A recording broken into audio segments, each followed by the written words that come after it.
Hello! Today was my first ever session with B for our Briarrose book club, and so I got a little bit dolled up with, I just filled in my eyebrows and put on some shadow, didn't I? And I wore a nice dress, so I thought, aha, I shall take advantage of my, slightly above average appearance to film a booktube video. And this video is going to be my April wrap up, so all of the books that I read in April, and it's probably going to be quite a short one because, as you can see from this sort of pathetic pile, I only read 3 books. And throughout this video you'll be seeing me just very obviously trying not to care that I only read 3 books, and I know, it doesn't matter,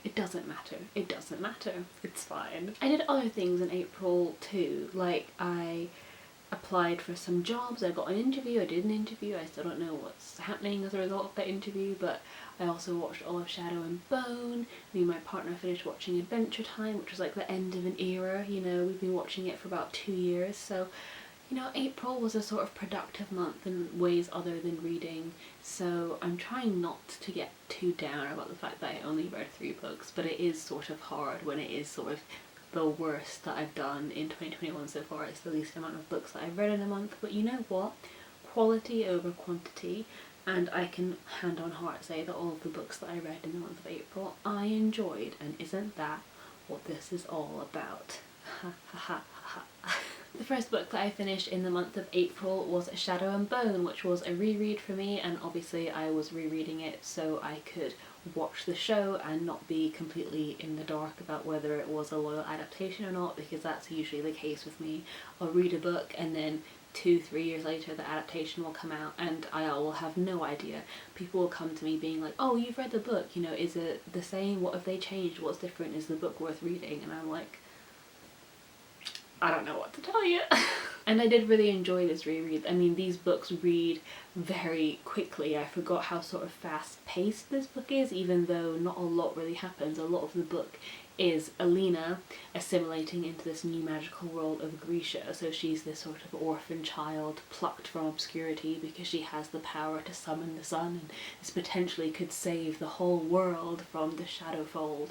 And so she gets plucked away to the little palace to study with the Grisha, and she sort of there learns about her power and the different sort of political powers at play in this world, and what that means for her.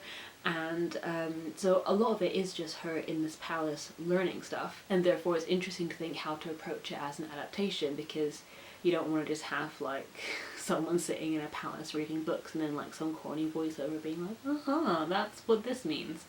Not good. And it was a really rewarding experience to then go into the show and like remembering parts from the book. That was nice. Although I'm not sure if it's slightly, I don't know. I wasn't bored by the show, but definitely the highlights for me were the sections with the Six of Crows characters. And I don't know if that's just because I prefer that series, because I think I do. I think I prefer the Six of Crows series to the Grisha trilogy, or if it was because I'd read that book ages ago, so the sections with the Six of Crows characters felt very fresh to me, like I hadn't, recently experienced it, whereas all the sections with Alina and her storyline, I literally had just read it, so it didn't feel as interesting to me. It was like they were just sort of playing it out as it was in the book. So yeah, I'm kind of curious now to actually read Six of Crows some point soon and actually see, because obviously in the TV show they've merged the Grisha trilogy and Six of Crows. I think they've done it really well, actually. I really liked how they played out. The only thing that I didn't like so much, or I was a bit confused by, was the sort of Nina Matthias storyline, because if you hadn't read the books you would be like, why are these people here? Because they're sort of like shafted to the side for a lot of for the whole series. Basically they are just sort of having their own plot line, and none of it really plays into what's going on with the Crows and with Lena. But yeah, that's again something for season 2. So all in all, I did really enjoy this reread, and I am sort of interested in rereading Six of Crows at some point, because I don't know if I found Alina's storyline in the show underwhelming because I just read the book, or because it's just not my favourite series from Leigh Bardugo. But yeah, I'm not sure if, you like the show, I would really push you to read the books yet, because a lot of basically what happens in the book just happens in the show. I wouldn't say that there's anything much more that you would gain from reading the books that you don't get from the show. I mean, just, you know, Lee Bardugo has a very beautiful writing style. I mean, that's, I guess, not present in the show so much, but at the minute I wouldn't be like, oh, you have to read the books, they're so different, there's so much more there, because it does sort of just play out in the same way. So yeah. And the next book that I read in April was Biscuits, a graphic novel by Jenny Robbins. This was very kindly sent to me by Myriad Editions, and this was just beautiful. I did a whole reading vlog where I was reading this graphic novel whilst also playing with my Liz McGuire makeup that I ordered from Colourpop, so if that interests you at all, I will leave that linked below. This graphic novel follows a group of young women. They don't really know each other though, so it's basically a portrait of London but told through the eyes of the young women who live there, and not all of them actually know each other, and I really liked that because you would have really in-depth moments with certain characters and then other characters and they just don't link up, and you're like, oh, I wonder if they're friends or if they're going to meet at some point, and then they would just kind of pass by each other in a single panel and that would be it, and you'd be like, oh. And that's really interesting. It really plays on the idea of London as this big sprawling city, and every single person you walk past has their own detailed, textured, layered life. Obviously that's just a given, but you don't necessarily take it in, and it really reflects that sort of overwhelming feeling of being in London. And I think the structure of the graphic novel really plays into that, because in the first couple of pages you get these character pages, these introduction pages where you're shown an illustration of a character and like a one line about what they're like or what they do or what they think, and then a lot of these introductions keep happening and you're thinking, oh my god, how many characters am I supposed to keep track of? But then the more you settle into the rhythm of it and the style of it and the structure of it, the more at home you feel, and then you get to know these characters a bit more, and they make funny jokes and they make little references to Oyster cards and zip cards and, you know, rushing through the city, and you start to feel more at home. So I think the structure of the graphic novel very much mirrors someone moving to London. At first it's very overwhelming and you just don't understand how you're going to fit in here, how you're going to, you know, make a life here, and then gradually through the sort of humour and the pace and vibrancy of the city, you begin to feel more at home and you gradually fall in love. And I thought that was just really beautiful, and especially in this time when I haven't been in London City for over a year now. I live in London and I miss being in London. It's been a very sad place to be during the pandemic because you have all of the expense of the rent and bills in London, but you don't have any of the advantages of being in London, such as the theatre, the cinema, all the beautiful parks. And it was a really perfect graphic novel to read at this time, because now that things are opening up, I'm waiting for my second jab, and once I have that second jab, there are so many places in London that I want to explore. I really want to take advantage of being here, because I always sort of visit the same 3 places, so I really want to branch out some more and really take advantage of being in this beautiful city. And yeah, I really want to thank Biscuits for that, because it was just a wonderful companion in a time where I was very sort of scared about things opening up, and this just made me all kinds of excited to get back into the city again. And my last read of April was the wonderful behemoth Cat's Eye by Margaret Atwood. And this little paperback is quite deceptive. It's actually 500 pages long, and the language in it is so textured and so, I don't want to say heavy because that has a negative connotation, but there's just so much to the language. I mean, within a couple of sentences, Margaret Atwood can just paint such a vivid picture and vocalise so many feelings that you didn't really know could be vocalised. And I don't want to talk too much about this one because I've actually just spoken about it for about 2 hours with B, because this was the first read for our Briar Rose book club. So we just did a live show discussion where we went into all kinds of depth about the different themes that are explored in this novel, but here is the Spark Notes version for this video. This follows Elaine, who we meet when she's in her 50s. It's not quite clear what age she is, but she is returning to Toronto for a retrospective in a gallery of all of her paintings, and she's sort of wandering around the city and you're not quite sure, you know, what significance Toronto has for her at the start.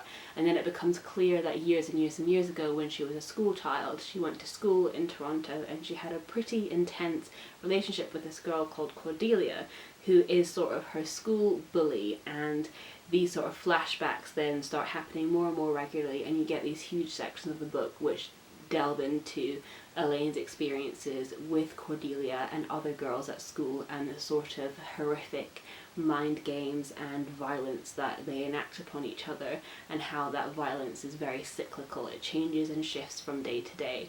And in our live show, we talked about burgeoning girlhood, we talked about the acts of surveillance of the girlfriend gaze, we talked about the panopticon styles of behaviours that girls assimilate into girlhood, and they learn those behaviours from their mothers. The horror of the body is very much explored, what it means to get your period when your body changes, and the fact that these girls are then seeing older women and are horrified at the idea that they might turn into these women and they might let themselves go at some stage. And that's a phrase that is used throughout this novel, and that is really interesting. What does that mean, like the act of letting oneself go? And it also is so much about memory, about what Elaine remembers from this time, because a lot of it she blocks out, and that's what I found really interesting, because I'm the same. I cannot remember huge swathes of my teenhood because I was suffering a lot with anxiety at the time. I didn't go through nearly as much trauma as Elaine did, but I do think that is such a problem that people don't really talk about very much, is that this memory loss that comes with those sort of turbulent years. And sometimes someone will say something to me like, oh, do you remember when we did this? And I'm like, literally no. I mean, no, I don't. And I actually earmarked a section of the novel, which I read out in the live show, so I am just repeating myself. But for those of you who don't want to watch 2 hours of discussion, I'll just sort of summarise it here, where Elaine does talk about this memory loss. I've forgotten things. I've forgotten that I've forgotten them. I remember my old school, but only dimly, as if I was there 5 years ago instead of 5 months. I remember going to Sunday school, but not the details. I know I don't like the thought of Mrs. Sneath, but I've forgotten why. I've forgotten about fainting, and about stacks of plates, and about falling into the creek, and also about seeing the Virgin Mary. I've forgotten all of the bad things that happened. Although I see Cordelia and Grace and Carol every day, I remember none of those things, only that they used to be my friends when I was younger, before I had other friends. There's something to do with them, something like a sentence in tiny dry print on a page, flattened out like the dates of ancient battles. Their names are like names in a footnote, or names written in spidery brown ink in the fronts of Bibles. There is no emotion attached to those names. They're like the names of distant cousins, people who live far away, people I hardly know. Time is missing. Nobody mentions anything about this missing time, except my mother. Once in a while she says, that bad time you had, and I am puzzled. What is she talking about? I find these references to bad times vaguely threatening, vaguely insulting. I am not the sort of girl who has bad times. I have good times only. There I am, in the grade 6 class picture, smiling broadly. Happy as a clam is what my mother says for happy. I am happy as a clam.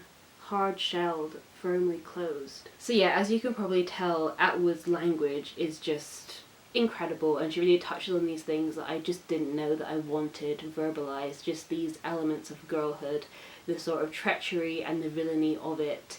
And what was really interesting to me is that I listened to the BBC4 book club discussion from years ago, which Margaret Atwood was present for, and the people who were in the book club were asking her questions about the book, and she said what was really interesting was that so many people had sent her letters and come up to her and said, oh, I relate so much to Elaine, I see myself in Elaine, and literally only 2 people had come to her and said, I see myself in Cordelia, who is sort of labelled as the bully, which I find so interesting because so often that power shifts and Elaine takes the sort of title of bully and gets one up on Cordelia, but so much of the novel is about that power shift and then that lingering effect of that trauma that plays out at school. And I had so much fun reading this. If you couldn't tell, I read it, like I said, for my book club with Bea, and I had a lot of fun discussing it with her. We weren't really quite in depth, so if you're interested in that, I really recommend watching that discussion, and please leave us your thoughts and feedback. That was only our first session, so we do want to incorporate what people think going forward. If it was too academic, if it was not chatty enough, if it was too long, please let me know. I'd love to hear what you think. And also, if you've read Cat's Eye, if you let me know what you thought. And yeah, it's definitely one where you can sink your teeth into it. There's lots of themes and imagery in play, and I can't wait to read more of Atwood's work. unbelievably, this was the first Margaret Atwood novel that I've read, and I definitely am thirsty for more because there's just so much here. But I feel like I have maybe spoiled myself and started with the one that was most tailored to me, because it's about girlhood, and that's something that I wrote my dissertation about, something that I've constantly been interested in throughout my life. Coming of age is my genre, so I am a bit worried that any Atwood that I read after this is just not going to come close to the levels of love that I had for this book. But anyway, we can but hope. So that is the small little pile that I read in April, and talking about them I realised that, you know, how much I did enjoy my reading month, and I'm not going to feel bad about it because Cat's Eye I feel like was quite a formative read and definitely a new one for my favourite shelf. So I feel like I can't be picky and choosy about how many there are. I'm just going to enjoy what I read. As always, please let me know your thoughts on any of the books that I read in April, and let me know what your highlight of the month was. Go wild in the comments, and I can't wait to read your replies.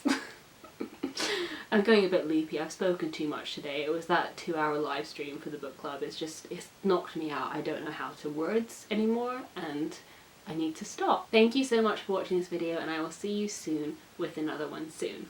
Bye.